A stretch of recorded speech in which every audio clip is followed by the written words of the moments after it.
Hey friends, it's been a while, but it's time for a Psychedelicatessen.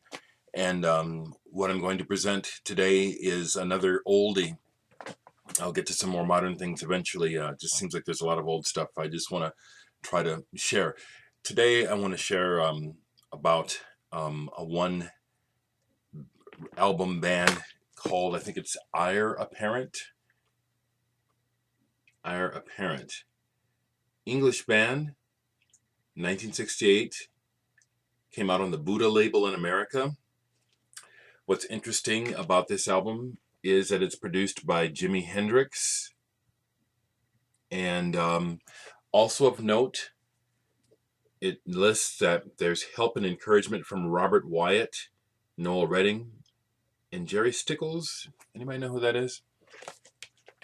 Anyway, you'll hear, because I'm going to float in the very first song. The album starts off really psychedelic with the kind of backwards guitar, echoey. Definitely you hear the mark of Jimi Hendrix on the sound of the band in that attention is paid to the guitar. This album is really good.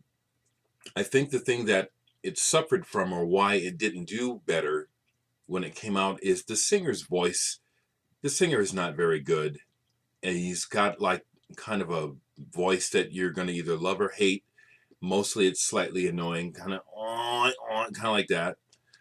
But the music, as I'll play it underneath this, you'll hear that it's some pretty rockin' psychedelic rock with a bit of a poppiness to it. But Jimi Hendrix's hand is all over the production, lots of phasing and whooshing and things going back and forth in the stereo pan. And there's some good songs too. Like the opening song that I'll play, "Morning." Yes, I Need Someone, and then "Morning Glory" is one of my favorites. And then I always found that the songs that are probably not hit wise, but just kind of quaint, are my favorites. And there's a song on here, "Captive of the Sun." Look it up on YouTube. I bet you can hear it on YouTube. It's a neat little song with an orchestra, and I don't know, it just kind of, there's something really English about it. It makes me think of the English countryside, even though I've never been to England. I can imagine it though. I've definitely been to England in my mind through the music since childhood, starting with the Beatles. But Heir Apparent, very English sounding. They might be Irish or from Wales or something, but definitely has that English sound. Check out those shirts. Love the tailor. I mean, they just had the whole thing down with the Hendrix fro and everything. Apparently, the CD is very collectible. I even understand that the CD is more valuable than the album, which I don't quite understand, but I have both. But to talk about the music, just again right quick to give you an impression, it doesn't sound exactly like Jimi Hendrix, but when you hear it, you'll hear that these guys listened to Hendrix, definitely wanted his touch on their music. The attention to the guitar, lots of noodling. The guitar player's pretty good. I can just imagine Jimmy in the studio saying, "Hey kid, you're pretty good," and the guy is pretty good, but no Hendrix. But Hendrix gives him that flavor, they just really work the sound of the guitar really well. And there's a nice variety to the songs. The song lyric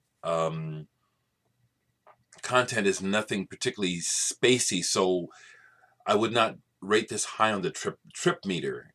I would put this probably about in the middle, maybe 4 or 5, in that the just overall feeling of the music captures the essence of the swinging 60s, but it's not super trippy in that it's telling you to take a trip.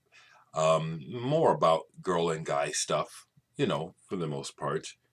And then just kind of some general observations, it seems like, in the lyrics.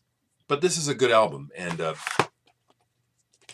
my copy is so old. This is the copy I've had since my teen years.